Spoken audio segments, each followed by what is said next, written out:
The Asylum.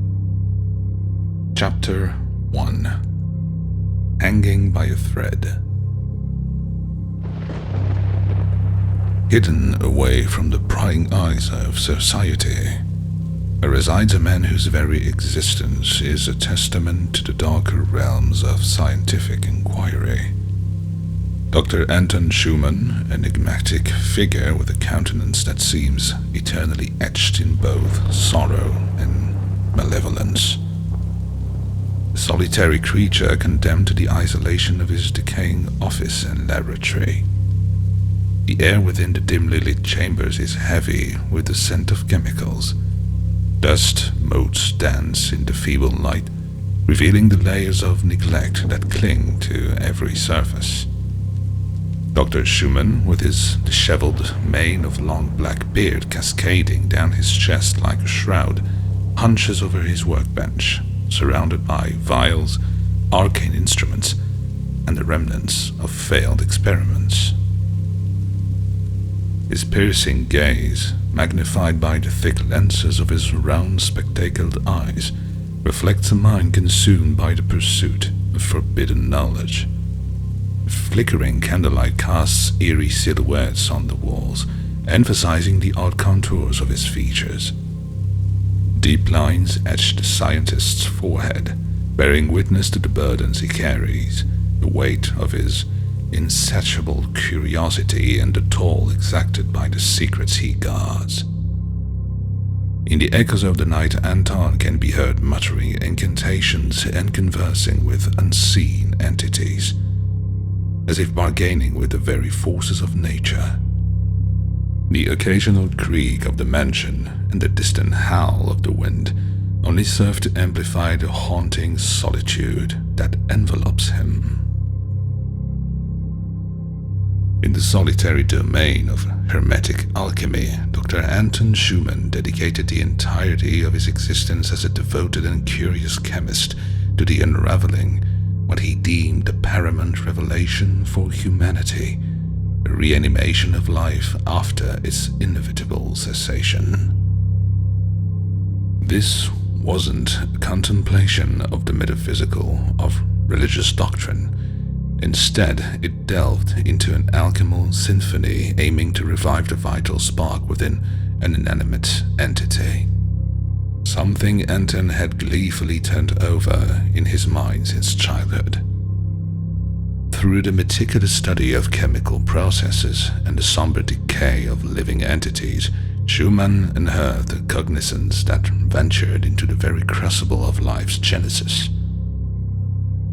Banished to the desolate confines of Rothvale Valley, an institution masquerading as an asylum for the infirm of mind, Schumann found himself ensnared in a macabre hall, a haven for criminals and the twisted malcontents of society, the great unwashed, the wicked, and the wretched.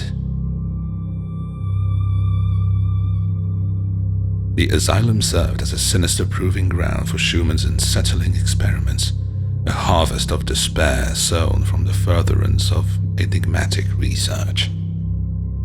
The years spent within the asylum's corridors gnawed at Schumann's resolve, compelling him to seek refuge in the palliative embrace of drugs and elixirs. The duality of sober and stupor was a game Anton relished. The horrors he wrought in the name of progress stirred a tempest within his conscience, casting doubt upon the sanctity of his own sanity. Yet such introspection yielded no reprieve. He was but a pawn, bereft of choice, in a malevolent gambit. Bound by the shackles of his own knowledge, Schumann found escape elusive.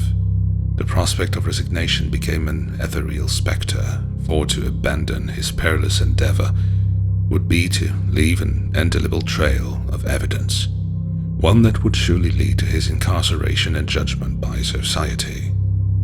His intellect, a Pandora's box of forbidden wisdom, compelled him to traverse the labyrinth depths of his creation. Dr. Schuman delved into the forbidden realms of reanimating human bodies, a pursuit that mirrored the sacrilegious experiments of literature's most notorious alchemists, and yet his ambitions did not stop there.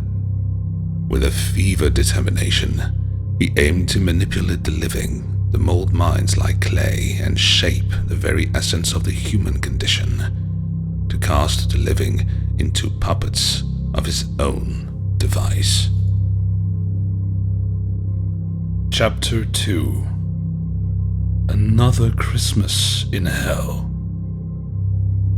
On a frigid December night, as snowflakes pirouetted in the yard outside his laboratory window, Anton, surrounded by the hushed whispers of chemical reagents, sat in solitary contemplation. His fevered mind, a tempest of conflicting emotions, grappled with the design of an escape. In the ghostly stillness amid the icy tendrils of a dark, cold night, Dr. Anton Shuman embarked upon a quest that reflected the very essence of his misguided alchemy. A pursuit veiled in blackness, both harrowing and sublime. On the eve of December 20th, within the austere confines of Roth Vale Valley, Dr. Schuman, etched with the weariness of endless contemplation, stood before the window of his desolate office. Gazing into the wintry night, he found solace in the silent dance of snowflakes, each one a fleeting echo of the time he yearned to unravel. As the specter of Christmas loomed, a bitter reflection stirred within Schuman's troubled mind. A yearning to turn back the hands of time, to forsake his unrelenting pursuit of scientific dominion, haunted him.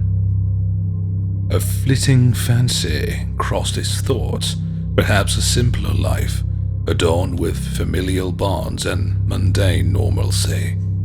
Yet such whimsical musings offered little respite in the face of his irreversible journey. The creations born of his insatiable curiosity now loomed as grotesque entities, their essence tinged with an unsettling malevolence. Dr. Schuman, once a seeker of life mysteries, now grappled with the realization that the life he had forged was steeped in a darkness more profound than death itself. In the unhallowed pursuit of scientific ascendancy, he found himself ensnared in a web of self-loathing. The abhorrent deeds committed in the name of progress reflected like a mournful requiem, casting doubt upon the very fabric of his sanity. Cloaked in a gown of midnight blue, Marine, Anton's assistant, watches over the progress of Dr. Schuman's evil deeds. Her elegant silhouette melds seamlessly with the spirit that engulfs inherent darkness that clouds the laboratory and seemingly everyone in it. The flickering light casts a haunting glow upon her form, emphasizing the spectral beauty that conceals an obedient and true heart. Her eyes, dark as night, reflect a loyalty that borders on the hypnotic, a devotion etched in the very fabric of her being. Marine bore witness on this occasion and several previous to the clandestine dance of shadows that filled Schuman's soul. A pact of solemn assurances had passed between them like an unspoken contract, as Dr. Schuman, with earnest conviction, vowed to relinquish the perilous embrace of his addictive inclinations. In her laboratory, Marine's delicate hands navigate the instrument of dread with an unsettling proficiency. Her role is both assistant and accomplice, executing the dark designs of Dr. Schuman with a quiet diligence that echoes through the labyrinthine corridors of the asylum. Schuman sought solace in vices born of desperation. The needle, a dubious companion, became a conduit for sensations. Shivers, headaches, and pain, the only remnants of mortal feeling in an existence consumed by moral decay. The asylum, a sepulchre of society's forsaken, mirrored the metaphorical prison each soul inhabited. Schuman, in a moment of epiphany, perceived the world beyond the bars as a realm wherein humanity languished, captives of their own imprisoning thoughts. Insanity, he mused, was the common thread binding every tormented soul, manifesting in diverse delusion and deranged expressions. Schuman scoffed at the notion of a benevolent plan. The fate awaiting the victim of the asylum, he believed, was far removed from heavenly realms. The very act of tampering with life's tapestry has birthed a creation more infernal than death itself. A perpetual abyss of suffering, a hell crafted from the crucible of his ambition. Behind the sterile walls, Dr. Schuman stood at the precipice of his own moral reckoning, descendant of a dark narrative plagued by his fate. The elixirs that coursed through Dr. Schuman's veins like a siren's call lured him into the clandestine realms of indulgence. With a heavy heart, his assistant perceived a gradual eclipse of sincerity as the veils of secrecy draped themselves over his struggles. The once transparent confessions metamorphosed into confidences hidden from her discerning gaze. Chapter 3. Voices in My Head. Deep within Dr. Schuman's facility dwells a tortured soul named Cain, his mind ensnared by spectral echoes that whispered sinister truths and tormented fantasies. Sentenced to the cold embrace of confinement for the ghastly slaying of his parents, Cain's own brother had delivered him into the clutches of authority. Since childhood he had been a solitary figure, haunted by unseen companions and marked by a vivid imagination. His artistic endeavors, once a refuge for his creative spirit, now stood as a testament to the depths of his fractured psyche. As the years unfolded, the voices that danced in Cain's consciousness grew louder, echoing the dissonant symphony of his descent into madness. The tendrils of isolation wrapped themselves around him, fueled by the incessant bullying he endured and the relentless disconnection from societal norms. The fateful night, marked by screams and shattered illusions, saw Cain succumbing to the insidious whispers that lurked within. His mirror, shattered like his fractured sanity, became a weapon that ushered his parents into the cold embrace of death. His brother fled, and Cain, caught in the trap of his own chaos, found himself incarcerated within the bowels of Dr. Schuman's asylum. Haunted by his actions, he confided in his keepers, revealing the dual voices that contended for dominion within him. Gadriel, the voice of reason, and Azrael, the harbinger of madness. The facility, an unhallowed theater for experiment both scientific and psychological, offered no solace to the tortured soul. One ominous day, as darkness clung to the cell walls, the voices manifested with renewed vigor. Azrael, the insidious instigator, goaded him with malevolent whispers, urging him to escape the confines of his cage through violence. Gadriel, the vestige of conscience, sought to temper his turmoil, reminding him of the familial tragedy and the fragile thread of humanity that yet lingered. Amidst the maelstrom of conflicting voices, a guard approached, oblivious to the devastating struggle unfolding within his tortured mind.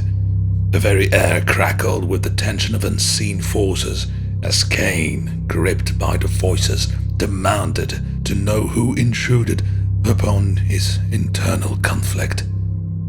Azrael, ever persistent, urged him to violence to silence the perceived threats that lurked beyond the cell. Gadriel, the voice of reason, implored him to resist, to find refuge in the sanctity of sleep and relinquish the turbulent thoughts that besieged him. The guard, unaware of the unseen turmoil, admonished him to silence with his jangling keys, a discordant symphony to the young man's spirit. The voices within Kane's mind crescendoed, compelling him to a precipice of desperation. Amid the endless struggle, the guard, perturbed by his apparent madness, summoned immediate pharmaceutical intervention. The pills, a tangible manifestation of authority's attempt to quell the tempest within him, were administered with a cold efficiency, rendering him sedated, if only temporarily. As the guards withdrew, leaving Kane to the solitude of his haunted cell, the voices subsided, yet lingered like phantoms in the recesses of his tormented consciousness. In the cold embrace of the asylum, Kane, shackled by his own internal torment, awaited the next whisper in darkness, a spectral prelude to the inexorable descent into the labyrinthine depths of his tortured mind. Marine diligently transcribed her observations upon the parchment, the quill scratching across the paper with an urgency born of disquiet. The ink scripted the disconcerting revelation, one that hinted at the fraying threads of Kane's sanity was a descent into the deepest corridors of the mind. Chapter 4. Blessed are the Dead. Here I am, in the desolation of my chamber, bereft of sight, speech, and hearing. I find solace in the silent communion of pen and parchment. Though my senses lie dormant, the cacophony of human folly permeates the very air I breathe. Mute in the physical realm, I have become an unwilling witness to the discordant symphony of mankind's descent into self-ruin. In this shadowed realm where the gods bestowed upon us the power to think, evolve, and create, we have chosen instead to weave the structure of our own demise. Masters of this universe we could be, yet we submit to the dominion of our own creations. A dark fate befalls us as we surrender our passions, senses, and emotions to the cold embrace of machinery. Is it the perverse allure of oppression and destruction that renders us worthy custodians of this celestial sphere? In our folly we forge chains of artificial need, endowing them with the authority to govern our happiness and sorrow. A senseless piece of paper stained with the blood of lies becomes the altar upon which we offer our lives.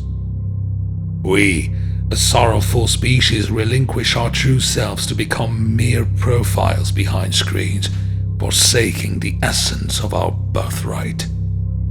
This memoir, my message in a bottle tossed into the tempest of despair, yearns to plant a seed of hope in this desolate ocean. In the quiet recesses of departure, I aspire to join the ranks of those unburdened with the weight of mere earthly concerns. Yet I'm not alone in this silent rebellion. There exist countless souls who still harbor faith in justice, their silent voices lost in the clamor of the misled. The enigma of mankind perplexes me. Why do they choose blindness when atrocity unfolds before their unseeing eyes? Man, the architect of this own undoing, remains a mystery I cannot unravel. They believe that robbing me of sight, hearing, and speech would render me broken and mute. Little did they comprehend that I gifted me a profound purpose. In the vast silence I have already penned my reflections, hoping that beyond this realm of shadows there awaits another realm where hope blossoms anew. for in the eventide of existence it would be a lamentable tragedy if our earthly drama concluded as naught but a solemn play with a tragic denouement. Damien passed his time writing his memoirs before falling into the hands of Dr. Schuman. Young Damien grew up haunted by the shadows of a past he could not comprehend. His parents, respected scientists in the employ of the enigmatic Dr. Schuman, had perished in a tragic automobile accident that cast a perpetual gloom over his childhood. The laboratory, a place of both scientific marvels and clandestine experiments, was where Damien's parent toiled alongside the brilliant but mysterious Dr. Anton Shuman. As Damien matured, the whispers of the townsfolk became the spectral companions of his lonely existence. The tales told of the unholy alliance between his parents and Dr. Schuman, an alliance that purportedly led to the calamitous accident that claimed their lives. The townspeople, steeped in superstition and fueled by a collective dread, spoke of the laboratory as a place where the veil between life and death was thin, and where the consequences of playing God were all too real. Abandoned for decades, the asylum's dilapidated facade hinted as the untold stories and secrets buried within its decaying walls. The townsfolk spoke of it with fear and curiosity. Damien, who by now had matured into a fervent journalist with an insatiable thirst for truth, could not resist the allure of the asylum's mysteries and the answers to his own. His ink-stained fingers danced across the pages of his journal as he delved into the archives, digging for morsels of information that hinted at the clandestine past of the forsaken institution. It was said that the asylum held the darkest secrets of the town, guarded by a conspiracy of silence woven by the enigmatic authorities. This man, born from the crucible of a tough childhood, bore the scars of his early struggles like badges of honor etched into the lines of his weathered face. Chapter 5. Ghost of a Darker Past. Noah, a youthful artisan whose life was a canvas painted with strokes of cathedral murals and nature-sprawling landscapes, had passion flowing through his veins like the ink upon his canvases. His days were a harmonious symphony, oscillating between the serenity of nature trips and the fervor of his artistic pursuits. Noah reveled in the gentle whispers of leaves and the vivid hues of the skies, weaving the essence of the world into his artistry. As he traversed the realms of human interaction, an atmosphere of disquiet trailed in his wake, an enigma that both perplexed and repelled the discerning eye. Noah played the role of the misfit, a role that elicited whispers of curiosity and veiled disdain, marking him as a creature estranged in the world of refined semblance. One fateful day amidst the vast expanses of nowhere during a solitary hike, Noah's tranquil world collided with the inexplicable. In the eerie silence of the wilderness, an anomaly unfolded, a towering figure wielding an ominous axe, ruthlessly extinguishing a human life before Noah's disbelieving eyes. The monstrous act seared into his soul, etching fear upon his consciousness. The gigantic figure, having committed the sinister act, locked eyes with Noah, the witness to this macabre spectacle. A haunting connection was established, the echo of which lingered long after the atrocity ceased. In pursuit, the malevolent figure, relentless as shadows, trailed Noah until the young artist, entangled with his own fears, stumbled and fell over a cliff. As unconsciousness enveloped him like a shroud, Noah found himself unwittingly ensnared in the embrace of a fate beyond his control. His dormant form, carried to the depths of an unknown abyss, found its way to the confines of Dr. Schuman's facility, a mysterious realm where entities of malevolence converged. The next chapter of his life unfolded under the watchful eye of Dr. Schuman, whose enigmatic facility concealed secrets as profound as the darkness that enveloped Noah's uncharted journey. With lucidity, he found himself ensnared within the labyrinthine corridors of psychological tests and a sinister dance with mind-altering elixirs. Each test, a relentless probing of the delicate fibers that once drove his sanity, became a descent into the unknown. The relentless consumption of drugs, concoctions brewed in the cauldron of experimentation, further unraveled the fabric of his consciousness. As the clockwork precision of the tests marched forward, the man metamorphosed into a spectre of his former self.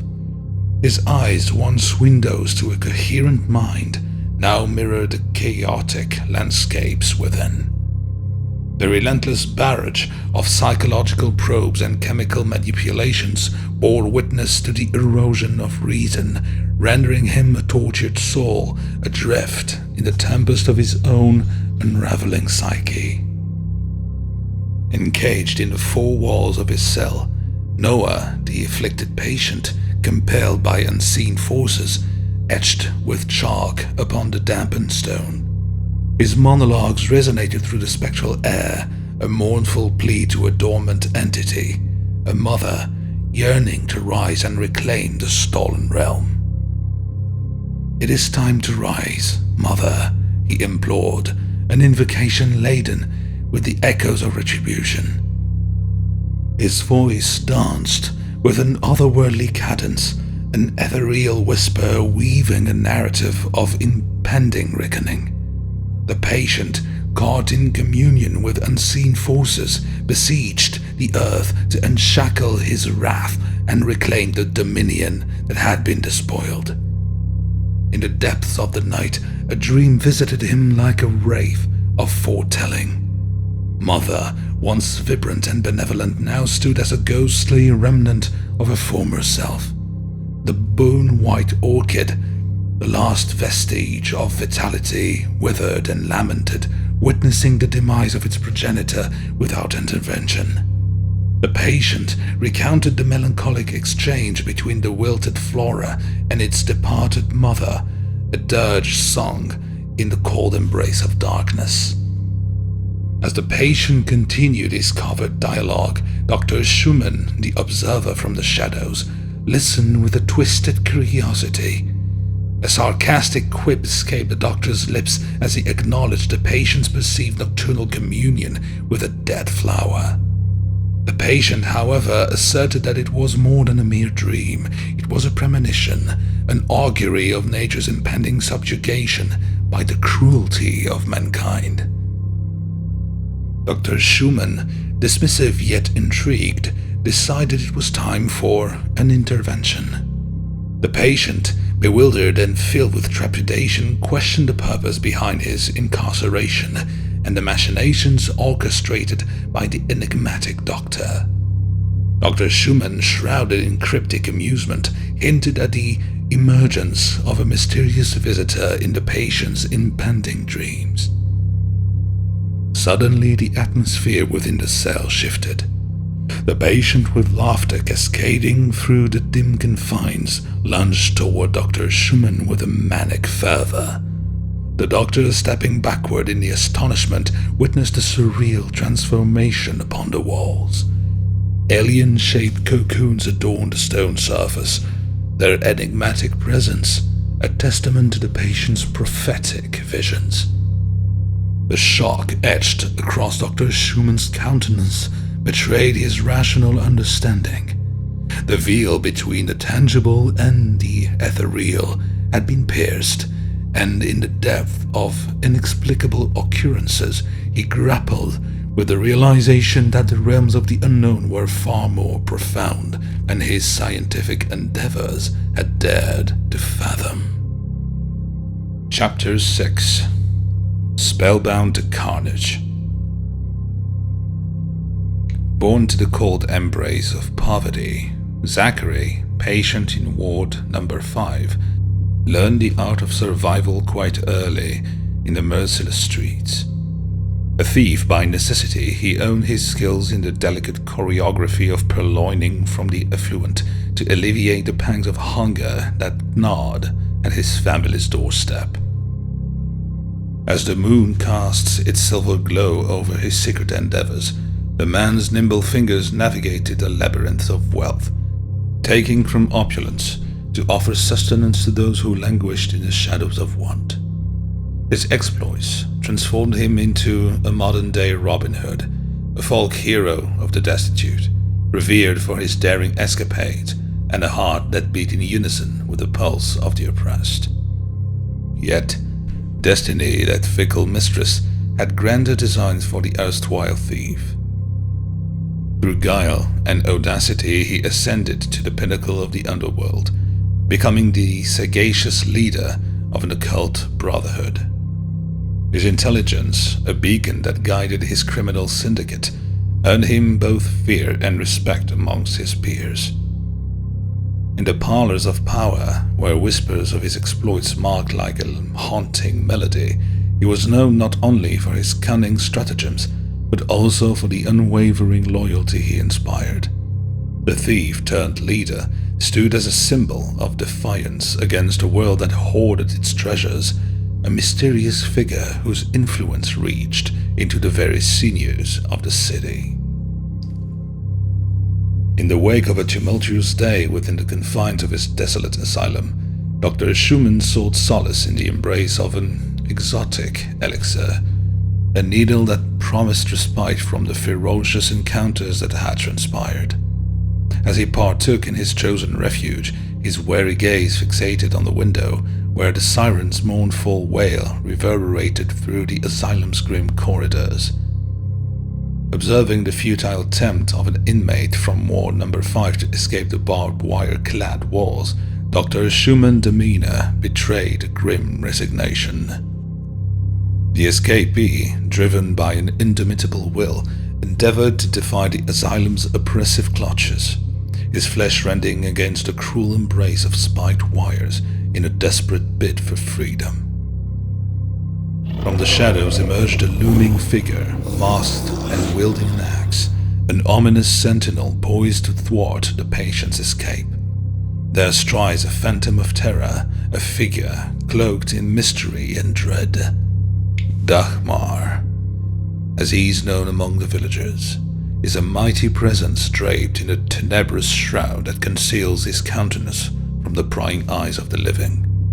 His gigantic form moves with an eerie grace, the hem of his dark garment barely brushing over the damp grass as he navigates the haunting silence of the night.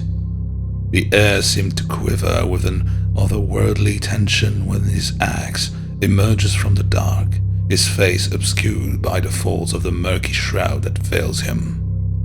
A palpable malevolence emanates from the depths of his being, and his every step resounds with a sinister cadence, the ghostly echo of impending doom.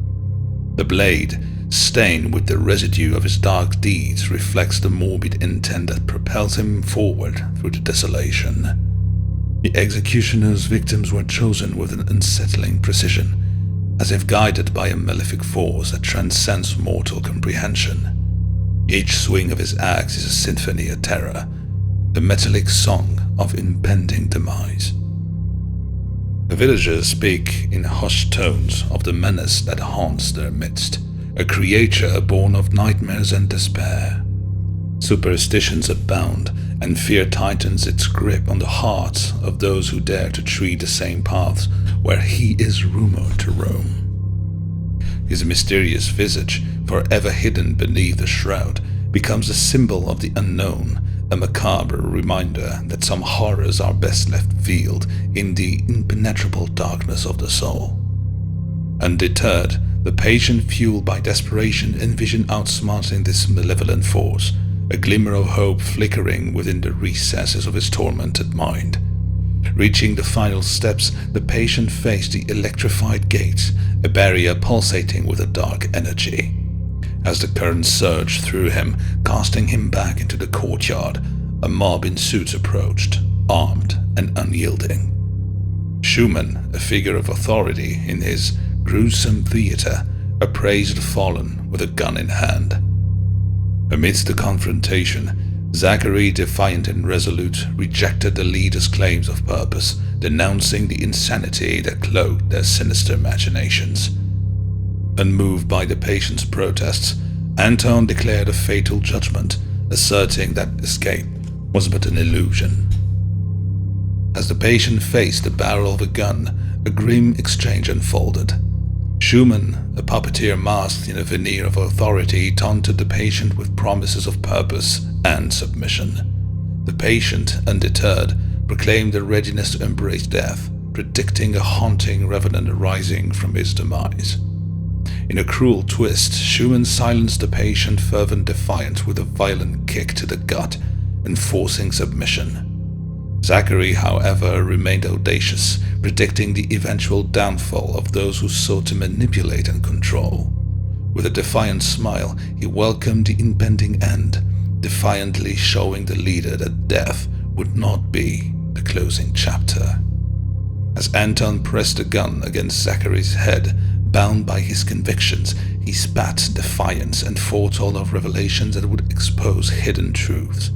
With a pull of the trigger, Zachary's mortal journey reached its somber conclusion, his final words echoing into the corridors of the asylum. Chapter 7. I Am a Monster. In the 6th ward of Schuman's asylum, Ted sat in the shadows, grappling with the harrowing realization that he was not in command of the monstrous transformation that overcame him. A brooding reflection permeated his thoughts as he contemplated the unfathomable creature lurking beneath his human appearance.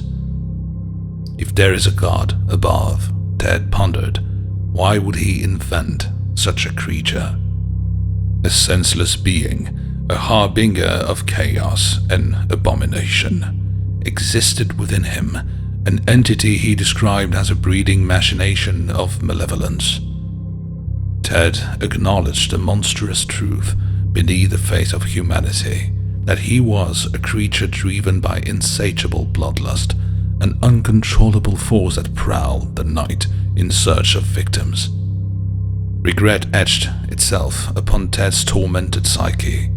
He longed for understanding, wishing to unveil the cacophony of voices that reverberated within his mind. The yearning for control and comprehension clashed with the inevitability that, at times, the bloodthirsty monster within took command, a facet of himself he could neither deny nor govern. Haunted by remorse for his deeds, Ted foresaw a grim future if unleashed upon the streets once again, acknowledging the relentless desire to kill and revel in the ensuing moments of savagery. A deep-seated desire to end the monstrous existence lingered within him, even if it meant taking his own life. He dismissed the prospect of cure or therapy, convinced that the atrocities constantly playing within his mind were beyond redemption. Dr. Schuman approached Ted's cell with a sinister tune upon his lips. An announcement of his imminent demise unfolded as the doctor revealed that the public were fervently clamoring for his death. A newspaper was thrown into the cell, foretelling Ted's imminent dance with the electric chair. As Ted processed the news, a flicker of resolve ignited within him. Confronting his impending doom, he saw an opportunity for a final act of redemption, to expose the dark secrets of the asylum and the malevolence veiled within its walls. In rebelliousness, he declared that even in death he would not be forgotten, aiming to shed light on the horrors unfolding within the asylum. Facing Dr. Schuman with a fearless gaze, he openly proclaimed his intent to expose the evil hidden within the institution. The doctor, dismissive and mocking, doubted the impact of his revelations. Determined and with a renewed sense of confidence, Ted smiled and descended into an uneasy slumber. Upon the fateful night, Ted was escorted into a melancholic chamber, shrouded in spells that whispered of impending torment. Within those somber confines, he confronted not only physical agony, but the insidious torture of psychological manipulation, a sinister dance orchestrated by unseen hands. Drugged and entrapped in the snares of mental disarray, Ted mutated into a numb and defenseless vessel.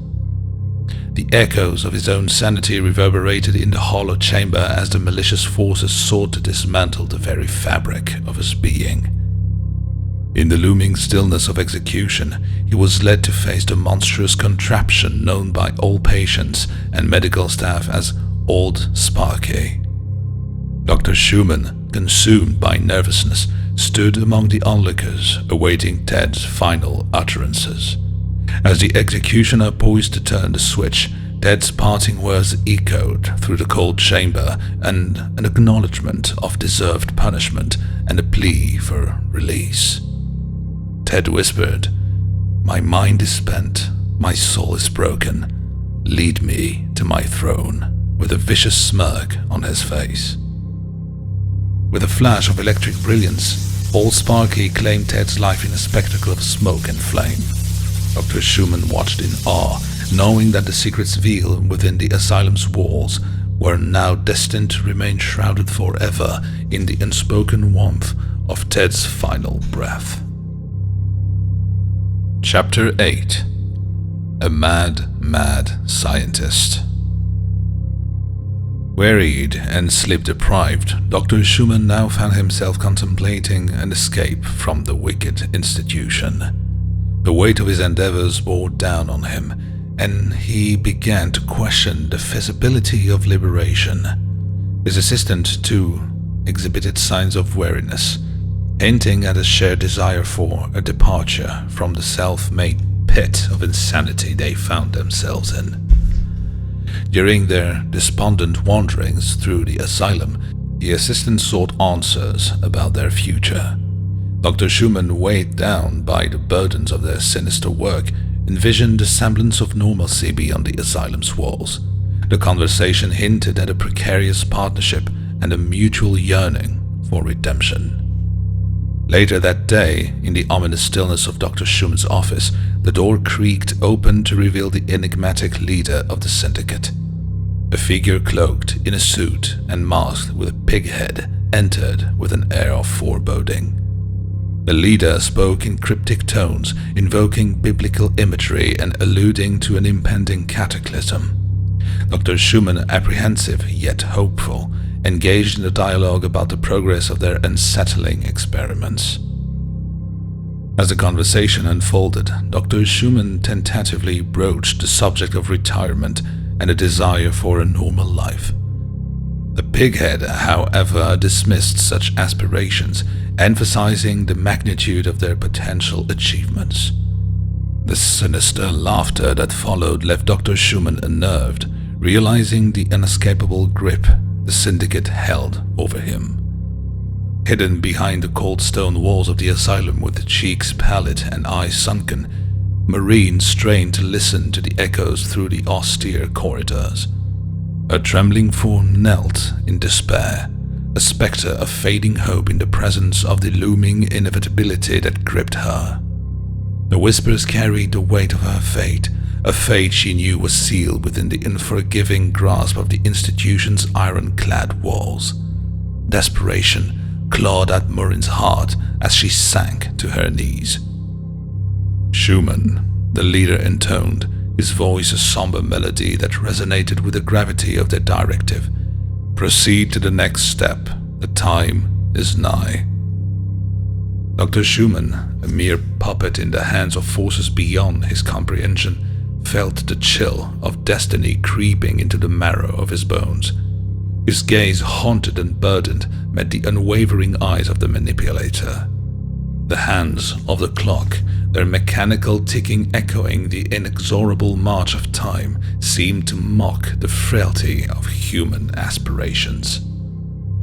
Under Schuman's leadership, Dagmar, the Axe Killer, was tasked to terminate the lives of the patients so that the master plan could finally be executed.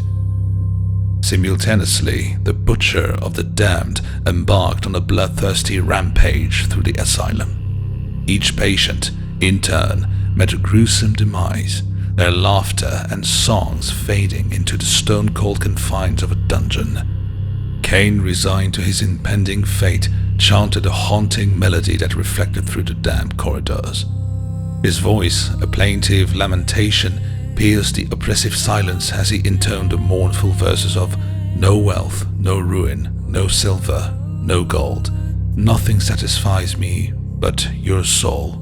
O death, won't you spare me over till another year?" The weight of his imminent demise hung heavy in the air, casting shadows that danced in eerie tandem with the dim light. The prisoner's voice in a ghostly reverberation, a melancholic rebellion against the inexorable march of time. Each word he utters resonates with a poignant awareness and acceptance of the impending separation between life and the great unknown. The verses weave a wind of desolation, a dirge that encapsulates the inevitability of mortality. As the giant killer wrought havoc, the asylum reverberated with a chilling refrain of patients accepting their fate. The air reeked of death, and the souls trapped within the asylum faced a relentless onslaught, their lives extinguished at the hands of the merciless executioner. The heads of the fallen became macabre trophies collected for Dr. Schuman's sinister pursuits in a secret cave hidden under the asylum's soil. The cave walls, cold and damp, echoed with the whispers of long-forgotten secrets and the screams of tortured souls. The flickering light of aged candles cast grotesque shadows, dancing in a macabre unison with the eerie symphony of distant winds. Within this enclave, a creation of unholy ingenuity unfolded in the form of a monstrous cocoon suspended from the vaulted ceiling, its surface an unsettling shade of otherworldly purple. This ghastly womb encapsulated a macabre grotesque ballet of body parts and cadavers suspended by threads like marionettes in the grasp of some malevolent puppeteer. The putrid scent of decay lingered in the air, blending with the acrid tang of chemicals that wafted from bubbling cauldrons, an ancient apparatus scattered throughout the laboratory. Rows of glass jars filled with disfigured organs and pickled anomalies lined uneven shelves, bearing witness to the unnatural experiments conducted on this blasphemous sanctuary. Shimmering light cast upon the contorted faces of the lifeless, their eye forever frozen in a silent scream, their limbs suspended in an eternal dance of despair. The oozy purple cocoon, a grotesque chrysalis, seemed to throb with an otherworldly heartbeat, as if infused with the eerie essence of forbidden knowledge. The cave appeared to recoil from the abomination at its core, the rough-hewn walls adorned with tattered tapestries depicting scenes of arcane rituals and eldritch horrors. Trophies were amassed. Dr. Schuman confronted the gruesome aftermath of the massacre. The heads, silent witnesses to the atrocities committed, awaited their place in the macabre collection. The asylum bore witness to the unfolding horrors orchestrated by the Syndicate, and Dr. Schuman found himself ensnared in a web of malevolence, unable to escape the sinister designs of his clandestine collaborators. In the shallow recesses of his office, Dr. Schuman, ensnared by the darkness that had insidiously crept into his mind. Despite his outward facade of unwavering commitment to the enigmatic project he served, clandestine doubts gnawed at his resolve. Trapped within the asylum's confines, he found himself akin to those he deemed mentally afflicted, shackled in a shared abyss of despair. Haunted by the exotic elixir's seductive call, the substance that had woven itself into the fabric of his existence, Schuman waged a war against the insidious needle. On this somber day, the unsettled thoughts within him reached a crescendo. The struggle became a tempest, an unraveling of sanity, and in a fit of madness, he dismantled his office violently, a frenzied dance with the demons within. As fate would have it, his assistant, witness to the descent into a madness, stumbled upon the scene. The horror etched on her face reflected a terror that gripped her soul. She had borne witness to Schuman's dark exploits, but this manifestation of his unraveling psyche was a grotesque revelation.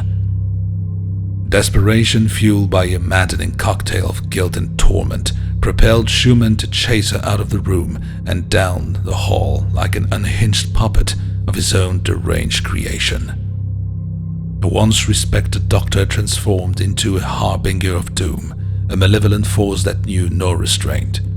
The assault, a macabre symphony of violence, concluded with a final fatal blow. The very air seemed tainted with the essence of mortality as her final moments were stolen away, strangled by the hands of Dr. Schuman. As Maureen's lifeless form lay sprawled on the desecrated floor, Schuman, now bereft of reason, attempted to confront the abyss he had become. Upon the cold and unforgiving earth lay Maureen, life extinguished as a crimson stream escaped her padded lips, marking her last breath. This realization, bitter and undeniable, coursed through him. He too was a captive of the asylum, trapped in the depths of his own creation. In the aftermath of his heinous act, the broken drawer beckoned once more, and the needle's allure offered a twisted and artificial solace. Kneeling amidst the ruins of his humanity, Dr. Schuman's anguished cries reverberated, echoing the tragic consequences of a mind ensnared by its own monstrous machinations. Chapter 9. When the Darkness Comes. Dr. Schuman writhed upon the cold, unforgiving floor. His once resolute demeanor, now distorted by the cruel grip of suffering, bore witness to the torment within. The alchemical substance concocted in a desperate pursuit of his blood vessels had become the cruel architects of his demise. The vials lay scattered like shattered dreams across the cold flagstones, their contents seeping into the very essence of the chamber. His labored breath echoed the melancholic rhythm of a dirge, each inhale and desperate gasp for life, each exhale a release into the impending abyss. In the dim recesses of the chamber, a towering figure adorned in an enigmatic pig mask and tailored suit materialized like a specter from the shadows. "Greetings, Anton." Dr. Schuman, his voice a whisper laden with torment. "Temptations, temptations. Why is our nature drawn to the abyss? What inexplicable force propels humanity towards malevolence, akin to a magnet's pull?" The leader, clad in mystery, contemplates the existential query and responded in a booming voice. "Perhaps, my friend, the allure of peril, fear, and the surge of adrenaline accompanies the very essence of being alive." Dr. Schuman, veiled in a shroud of agony, muses, "Yet, I find myself submerged too deeply, ensnared in an abyss from which escape eludes me, and I comprehend now why. Initially, it was the pursuit of knowledge through experimentation. Subsequently, it shifted to the intoxication of power and destruction, like a deity orchestrating existence. It became an addiction, the insatiable thirst for dominion over lives and matter. We felt omnipotent, only to awaken to the realization that we are fragile entities navigating the devil's realm. The leader lingers in silence, a silent spectator to the unraveling confession. Dr. Schuman persists. "Like me, Your reckoning awaits. Your creation shall sow the seeds of your demise. Foolish was I to believe that utilizing criminals could be justified for the greater good of science and human evolution. Seated before Dr. Schuman, the leader continues to listen, unmoved. Dr. Schuman continues. These monstrous entities, did you truly believe they would forever be subservient? You cannot extinguish what is already dead. A tyrant calmly settles opposite Dr. Schuman, prompting him to carry on. Dr. Schuman, nearing his final thought, utters, I was a fool, ensnared in your ambitions. This endeavor will herald your undoing. Men are drawn to their own malevolence, and in this they shall revel. Your creation will not be your dominion, but your inevitable downfall. The man with the pig mask, resolute, responds, Ambition propels me, Anton. I believed you comprehended the significance of our project, an era where the realms of myth and reality intertwine. Criminals transformed into monsters, exposing the grotesque and wicked, fulfilling humanity's deepest desires. Dr. Schuman, his life flashing before his eyes, crawls to the leader's feet. In his final moments, he gazes up, breathes his last, and accepts the card tossed at him. The card revealed harbored cryptic drawings. The splintering of wood, the shattering of glass, and the primal roar of destruction echoed through the room as the pig-masked figure, an embodiment of unleashed malevolence, wrought havoc upon the disheveled remnants. In the maelstrom, the lifeless form of Dr. Schuman lay prone, an unwitting accomplice to the unrestrained fury that unfolded. Marine's blood, once coursing through veins now stilled, became a macabre tribute to the violence that unfolded. The scarlet hues mingled with the debris, painting a sinister scene upon the ruined landscape of what had been an office of healing.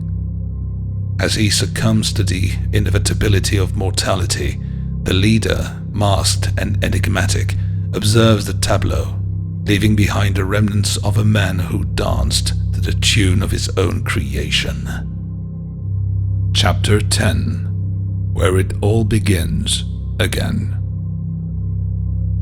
6 months henceforth, after the untimely demise of the esteemed Dr. Schuman at the malevolent hands of the pig, mastermind of the clandestine syndicate, an enigmatic traveling carnival materialized in the humble town.